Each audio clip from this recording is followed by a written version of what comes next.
Special investment facilitation council की apex committee का तारुफी इजलास आज होगा। सदारत वज़ीर आज़म शहबाज शरीफ करेंगे। Army chief general Asim Munir खुसूसी शिरकत करेंगे। साबिक निगरान वज़ीर आज़म अनवारुल्लाह काकड़ और निगरान काबीना को भी मदऊ कर लिया गया। मुल्क में सरमायाकारी से मुताल्लिक अमूर का जायजा लिया जाएगा।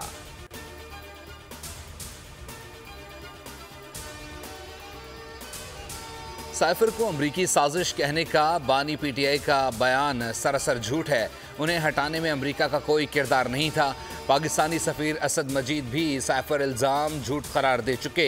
जनूबी एशिया के लिए अमरीका के assistant secretary of state Donald लू का अमरीकी ऐवान नुमाइंदगान कमेटी में बयान। कहा, अमरीका पाकिस्तान में किसी ख़ास हुकूमत की हिमायत नहीं करता।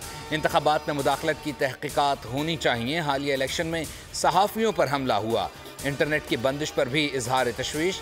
चेयरमैन कमेटी का भी इंतखाबी धांधली की तहकीकात पर जोर।